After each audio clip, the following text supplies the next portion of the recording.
My name is Saja Butler, and I own Urban Monk Studios here in Fort Collins, Colorado.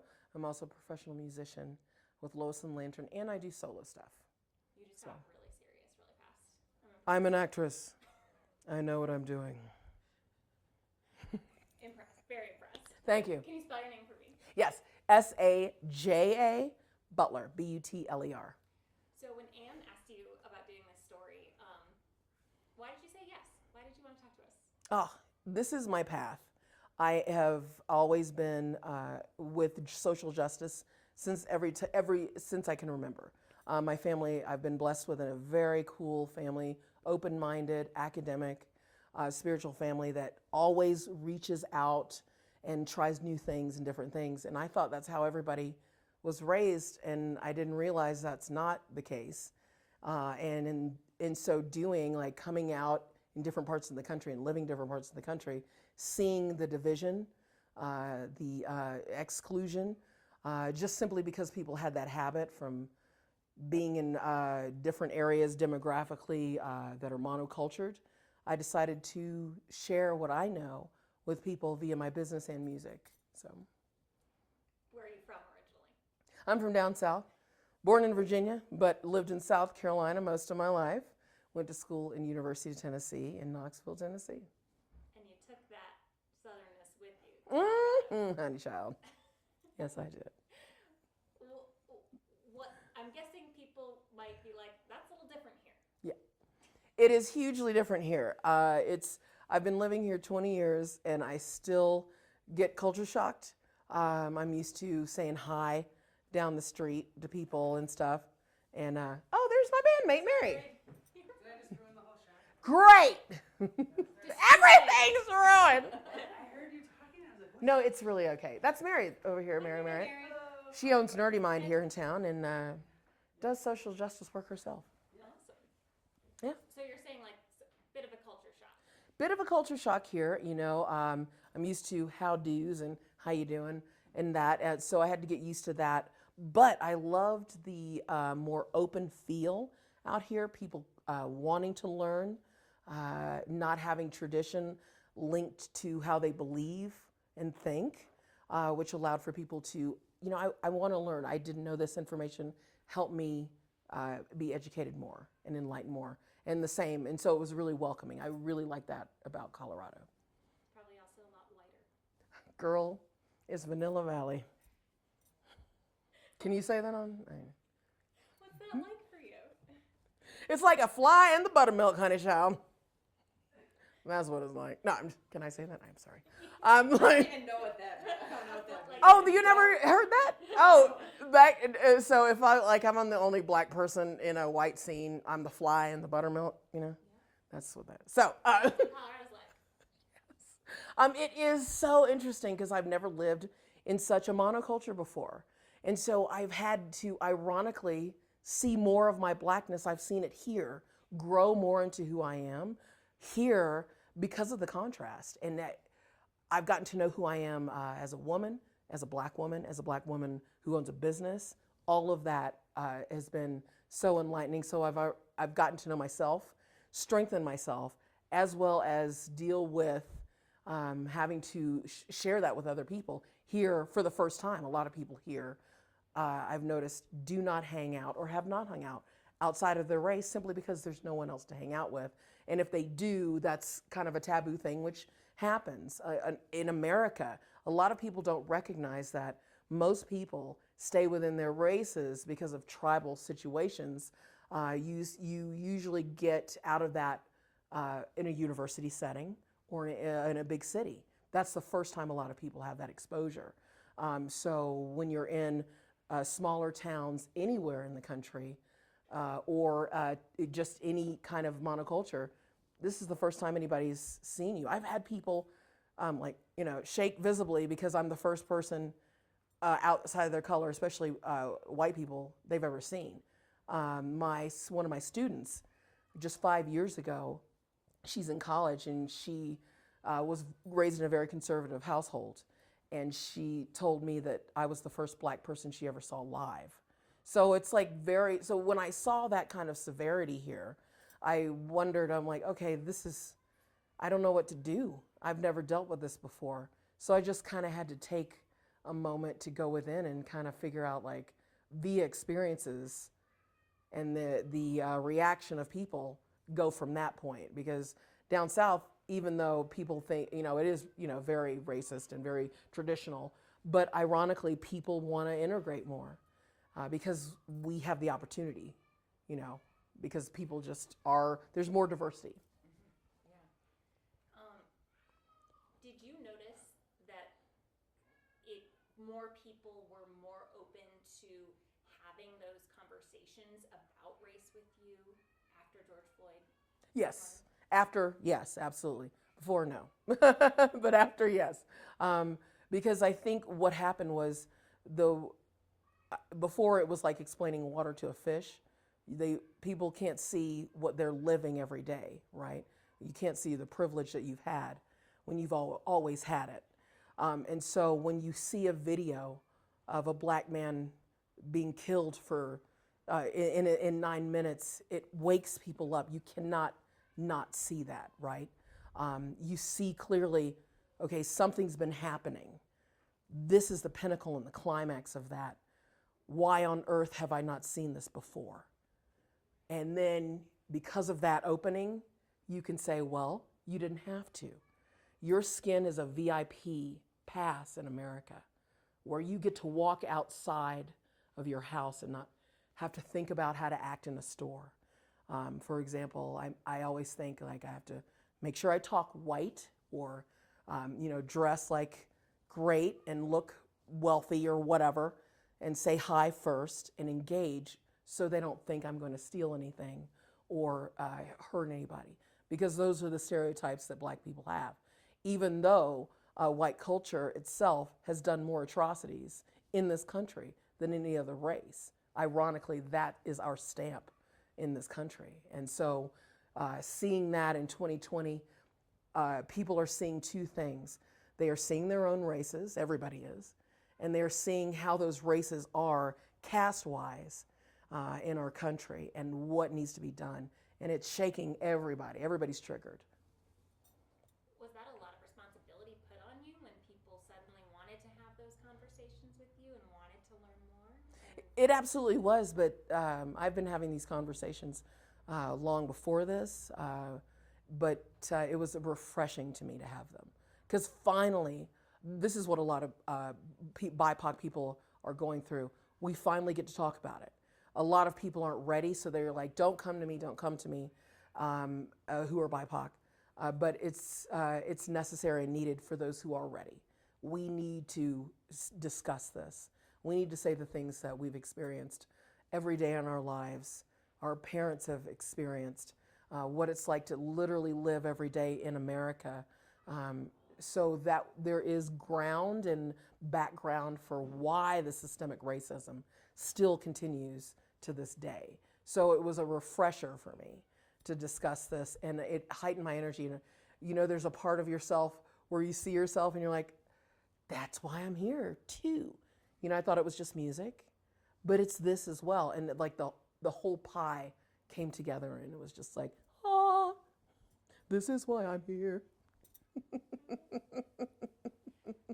When you saw that video, what did you think?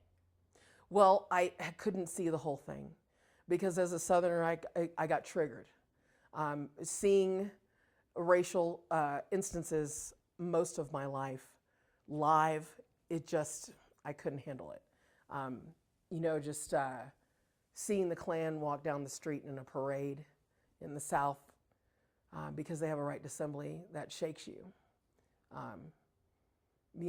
Being told you can't go to my best friend's house, even though I was president of my senior class, I couldn't go to his house for his birthday party because his mom didn't want me there because I'm black.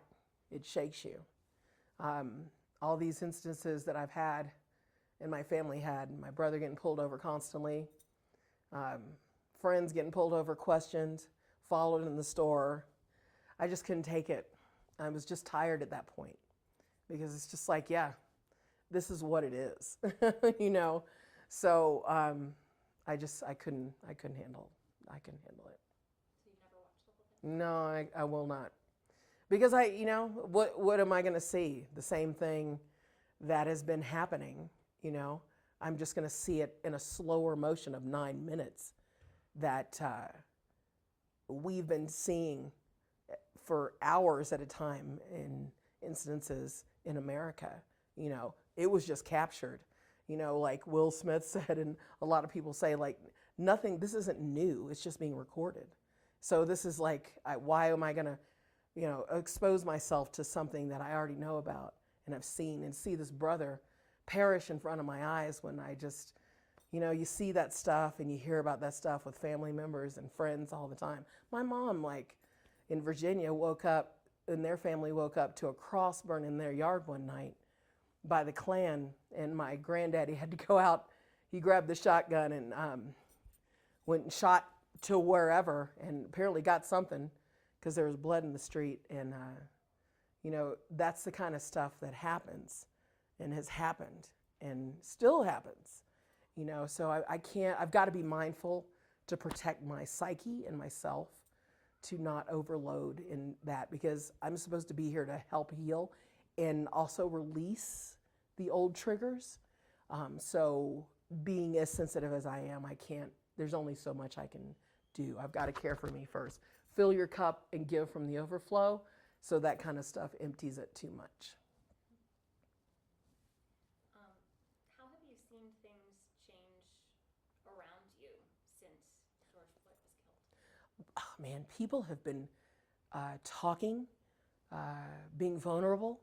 The trust, the openness is what I love from my white friends and allies. And also seeing the relief of speaking with my black family and friends down south has been amazing. The vulnerability, number one, is what we needed in general, past the racial issue.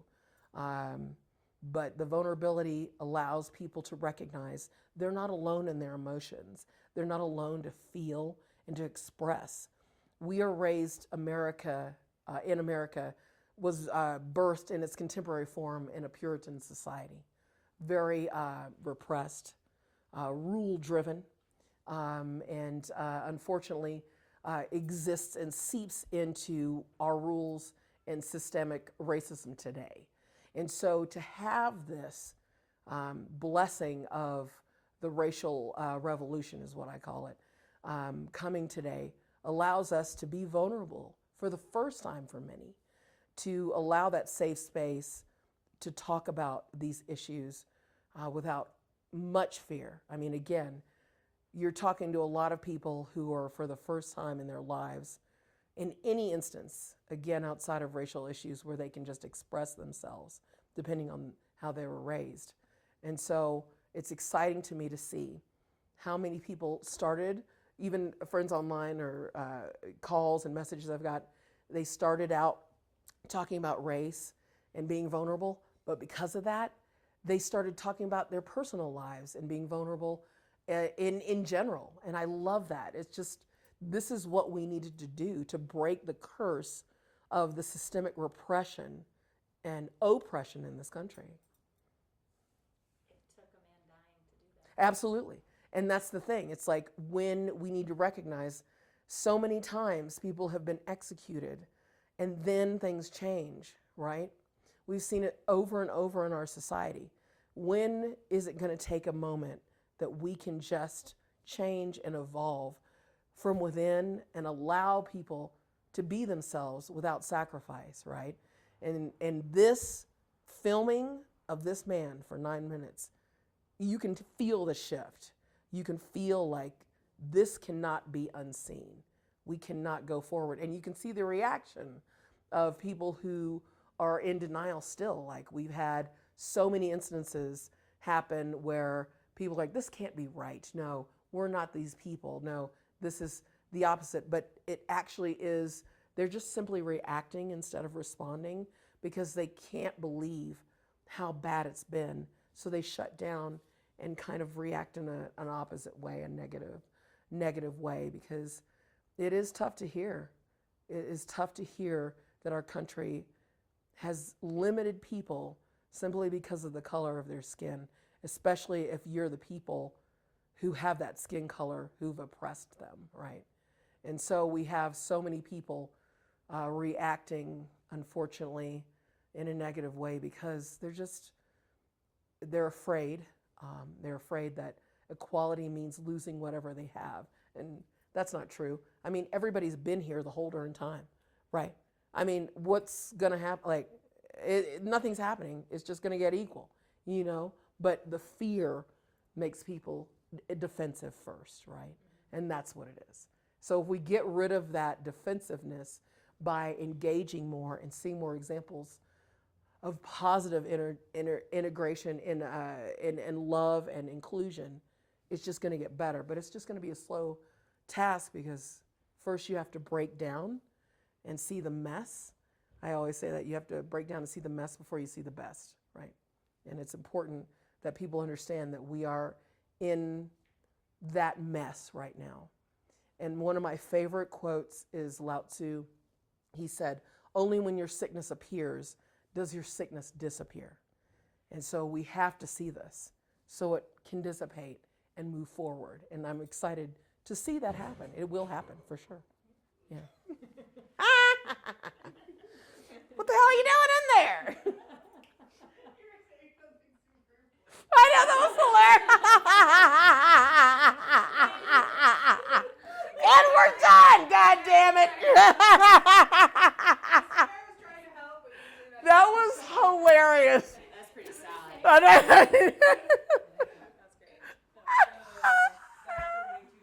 That was hilarious. Oh, Mary. My band, people. Have this ability though to go from being incredibly sad talking about what you've seen in your life to being able to laugh and be in the present moment and 100%. And that is the secret to life. The main point that people need to understand about living is that you have to be joyful and alive and live in the present. If you think about most conversations that people have, they're always talking in the past or the future, like, I can't believe this happened to me, or I'm never gonna, I can't believe I'm never do that, or oh my God, I've got to do this, or I've got to do this. They're never in the present moment. So when you live in the present moment, you can continue being joyful as well as knowing and accessing those memories of the past when you need to. But it's not a hold on me, right? It doesn't rent space in my place, right? Like I just, it's so important to use it as a tool, whatever you've gone through. It's so important to recognize that is, you got to release it, you got to face it, release it, and bring those memories back when needed, because they're needed because somebody may need to feel like, oh, I've gone through that. Oh, really? I have too. Let me share my experience.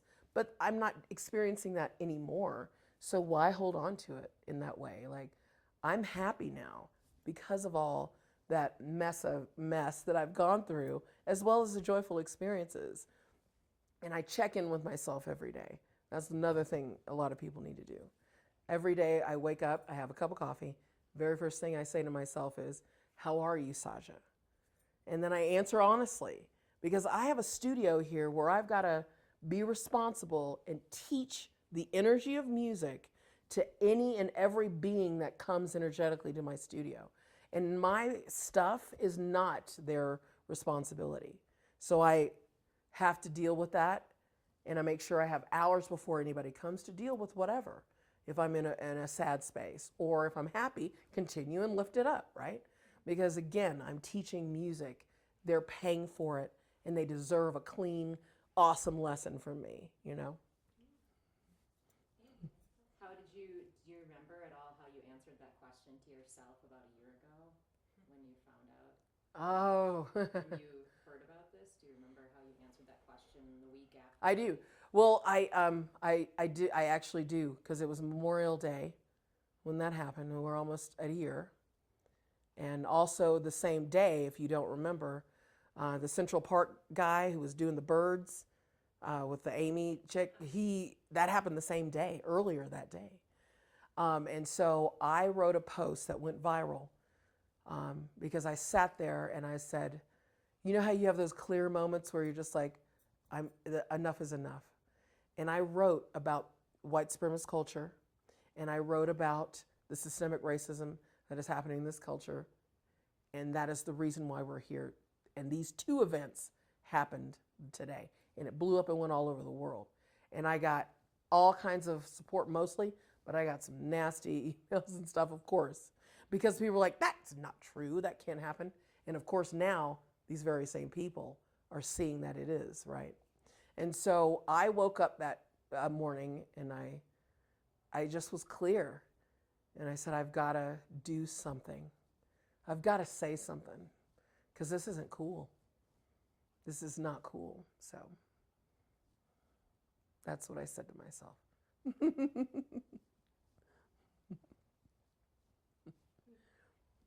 it sounds like it did change you, and then you figured the other piece of your little puzzle. I did. I did. And then I feel charged, and I know that this is part of my journey and what I'm supposed to do, incorporate it into music, incorporate it into, I've had these same conversations with students.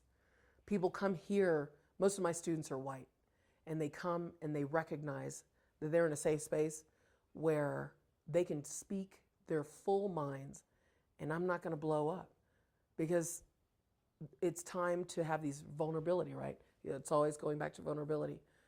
You have to have a space where you can unfold gently with no strings attached, because there's very few places, unfortunately, like that in existence. People always want something from you. And so my studio, number one, is based on that. And that's why people keep coming, and most people stay. Most of my students have been here over 5-7 years. And because I recognize music is a healing energy. Think about what it does. It uplifts. No matter where you are, even if you're angry or happy, it uplifts, right? Or, if you need to still be angry, slap on some metal, like, yeah, man, all right. You know what I'm saying? You could totally do that, but it still uplifts, right? So I love and honored to have the muse of music to bring in that, and that unfolds people, and then we can talk, and they learn, and we can talk about these social issues, and we can talk about, you're like, Saja, like, I'm wondering about this about Black people. Can you answer that? I'm like, absolutely. I'm Black.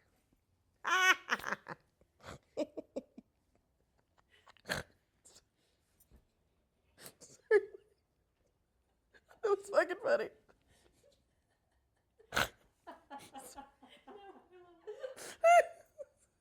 Oh my God. Oh my Lord. Okay, good. All right, sorry. So fantastic. Oh my God. Okay, anyway, yes. That was wonderful. Keep going. Let the snorts out. Oh my Lord, the Black thing. I'm sorry. Any other questions? I don't have any more questions. Is there anything else you want to say that we didn't ask? Oh, wow. You know what? If any human on earth just hears this, just please let things go. We have to be vulnerable. We have to be vulnerable with each other. It is okay to have your self-identity, because if you're really truly self-certain, none of any of these changes on earth will affect you, and you won't have to take them so personally. But it is a personal journey, right? We're a global community. There are billions of stories that are incorporated into this beautiful place called Earth. And if you are self-certain, you can lean into that instead of being scared that somebody's going to take it away from you. Nobody's taking anything away from you. Just relax. Just calm down. Jesus Christ, humans. I swear to God. I'm sorry. Humans. Cut. I asked 100%. Yes. Yeah. Perfectly put. Absolutely. You know what I'm saying? I mean, Jesus Christ. Yep. this All world, standards yeah. have been done though. Like, Yeah. is that really gonna? Things That's what I'm saying. really- Well, that's the thing. It's like, people need to break down. Like, they need to break down and they don't want to because they've got that perfectionist tendency. And the thing is, ironically, the thing they think is perfect is the very thing that makes them seem uptight and unapproachable. They're not approachable. They look, oh my heavens, you're unpleasant to be around. Like, you know how you can see a citizen walking down the street and you're like, oh, Jesus. Like, and they're thinking, I need to maintain this because it makes me perfect. Like, no, it doesn't. It makes you unapproachable and it also shuts you down and you don't give permission yourself to unfold, right? And so we just stop it. Lord, Yeah. wrap it up. Wrap it up.